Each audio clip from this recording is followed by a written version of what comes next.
Just waiting for my mic. Okay, we're on? Great. Hi.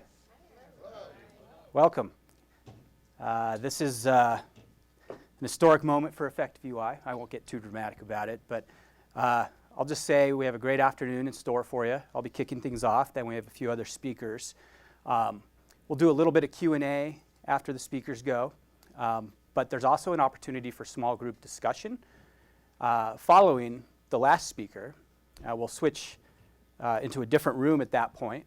And in that other room, after a little bit, there will be cocktails and hors d'oeuvres and face painting. So I have no idea if everyone in this room knows a lot about EffectiveUI or a little.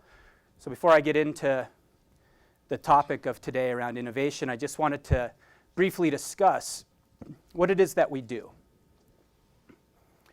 Our focus is on software, apps, and other digital products. And we're pretty flexible with the way we engage. Traditionally, we've been more of an agency that takes on a software project and owns the delivery of that. More recently, we've started engaging as consultants, as educators, even as extensions to in-house staff, providing leadership and mentorship to companies who are getting their own in-house UX operations up and going. And our disciplines kind of span the whole path of coming up with ideas, validating them, designing them, getting them out the door, and keeping an eye on that whole process. So this is where we work. A lot of our work these days is outside of the state of Colorado. We work with, and we spend a lot of time with Boeing in Seattle, Wells Fargo in San Francisco, Fidelity in Boston, MetLife in New York, Kaspersky Labs in Europe and Russia, FedEx somewhere in Texas, and a company whose identity I can't disclose in Hershey, Pennsylvania. I can tell you it's not Dorothy's Chinese Kitchen on Cocoa Avenue. We're not allowed to spend any time there anymore. Little misunderstanding about the term all you could eat.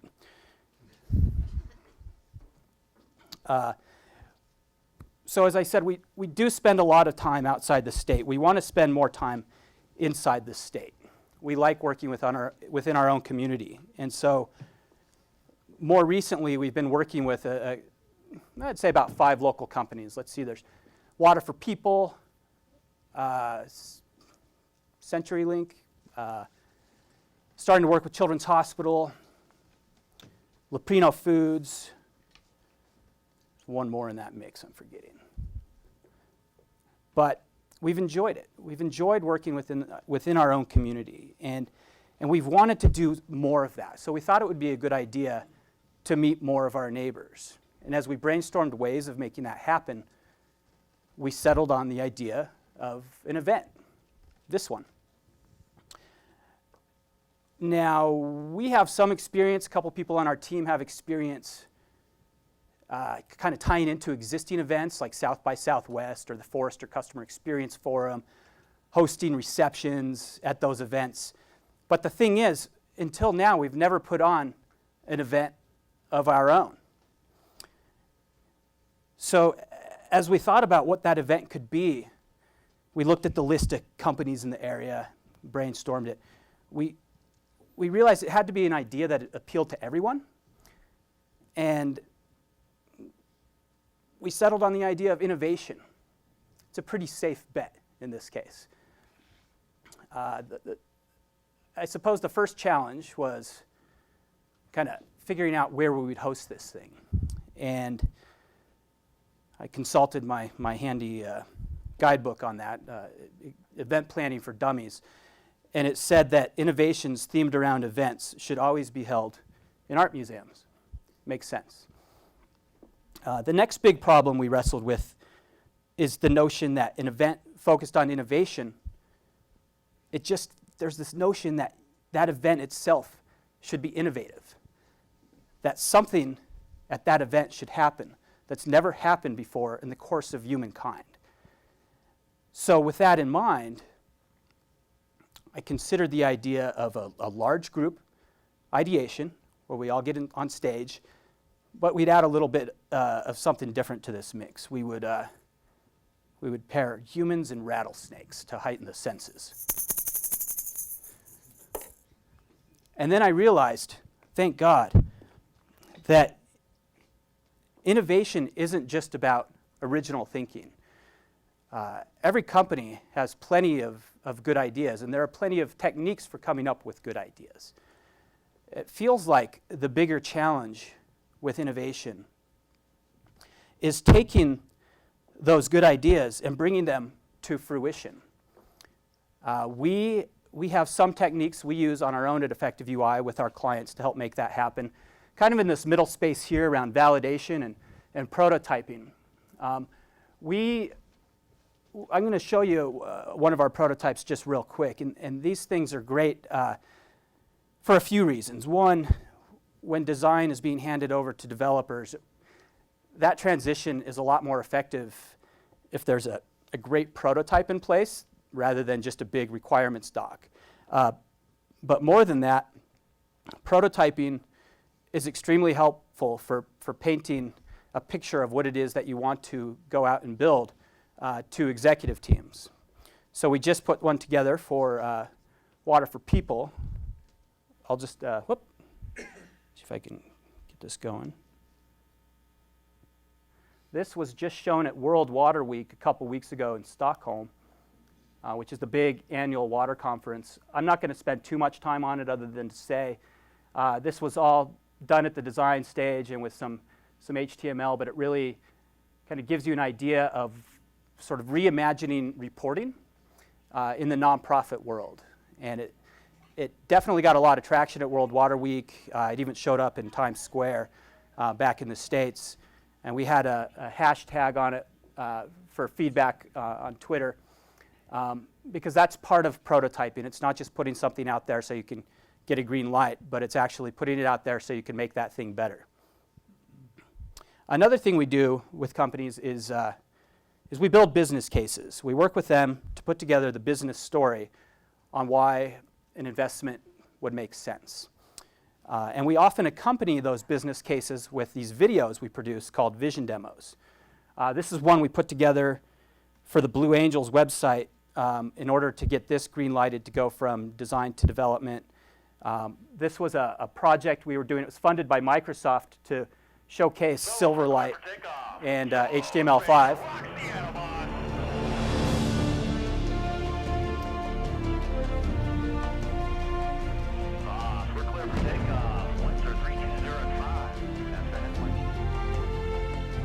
The idea here was to give people the sense of a Blue Angels air show who aren't at the air show. And the business case around it is that the Blue Angels help drive recruiting for the Navy, but that only works typically if you're at the air show. So how do you get that out to a broader audience? And so we built this website for them. Got a great reception. Just doing this piece alone helped it get green lighted both at Microsoft and the US Navy. And we do this sort of thing for a lot of projects. We paint a picture of what it is we want to build before we actually go build it.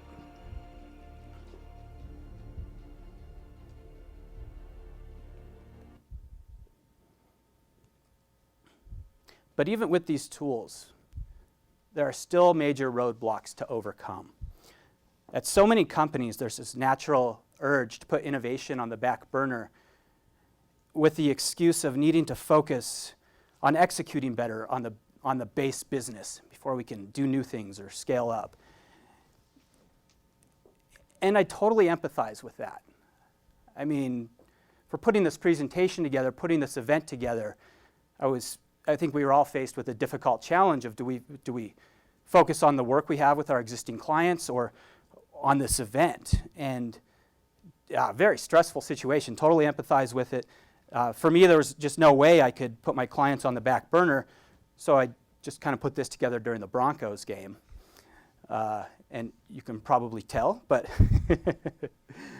anyway, what I wanted to say next is that we're going to hear from some of our friends today who have tackled the challenges inherent in taking innovative ideas and bringing those to fruition. I'll talk a bit about each speaker before bringing the first one up. The first one is a guy I met last year in Dubuque, Iowa. I was there meeting with a client doing a workshop. The client was Cartograph. And I got a call from someone back at EffectiveUI headquarters. It went something like this. Hey, Dave, I hear you're in Dubuque. Yeah, I am. Well, we have a potential new client that's also in Dubuque. They're right down the road. It's McGraw-Hill. We would have another client in Dubuque? Wow, it's like 5 hours away. What are the odds? Okay, I'll be right there. And it was at that meeting that I met Todd Duncan and his colleagues and got to understand their idea around reinventing textbooks. Completely fascinating. Todd's going to talk a little bit more about it. And their adventures, his adventures with helping to bring that to fruition, where that is in its life stage. But before I bring Todd up here, I also wanted to mention our keynote speaker, Mark Cruz. Mark is a good friend, and he's a former general manager at Microsoft who had a record going back to the late 80s, early 90s of taking these innovative ideas and turning them into multi-billion-dollar business units. Now, I should also mention this other part of Mark's career. For a short period of time, well, it was actually about 30 episodes, he was the computer expert on the Martha Stewart Living Show. And I'm going to play a clip from that. There's a reason I'm doing this. I'll circle back to it after I play that clip.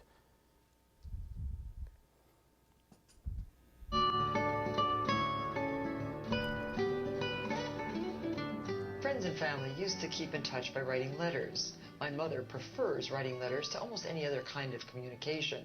She has letters going everywhere in the world. The fine art of letter writing, however, soon gave way to the easy access of the telephone, and Mom still kept writing letters.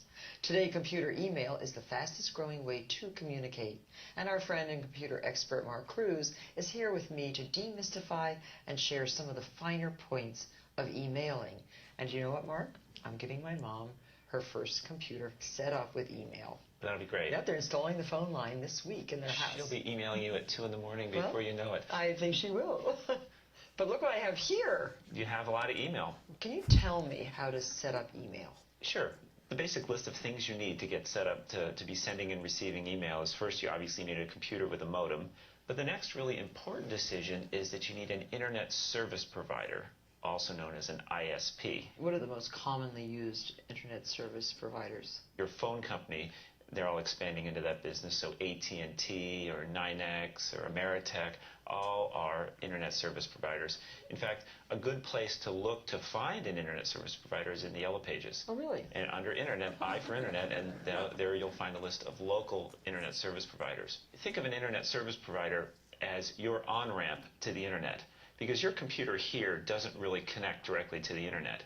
Your computer, with your modem, through the phone line in your house, will connect to your internet service provider, and your internet service provider is connected to the Internet. Well, all of this is well and good, but can you just give us some sort of, maybe even a diagram of how your message, my message, actually gets to where it's going? Because it's kind of confusing. It is kind of confusing, and it's easier to draw than to explain. Let's do a simple diagram here. So let's say that this is your computer right here. Okay. And over here we have your ISP, your internet service provider. Okay. And here's the recipient's computer, and of course the recipient has an ISP as well. Right. So now when you put it in your electronic outbox, if you're not connected to the Internet, it'll just sit in a little spot in your email program called the outbox. It doesn't go anywhere. And it doesn't go anywhere until you connect. But when you connect to your ISP, the message goes up, and let's say this is kind of the whole Internet here, this cloud.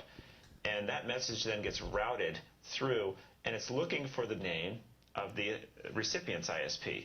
So it finds it, and then it says, oh, this is Mark, and his ISP. Is this via a wire? This is the information highway. So this is the physical infrastructure of the Internet, going through the big thick wire, right? Okay.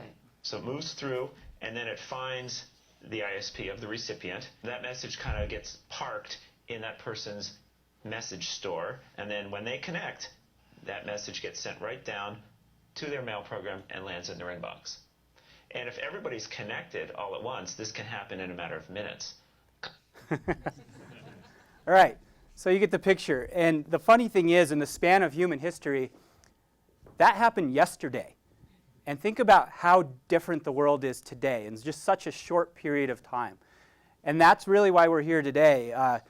We just can't put innovation on the back burner. It's going to move around us if we just try to focus on the base business and kind of incremental improvement.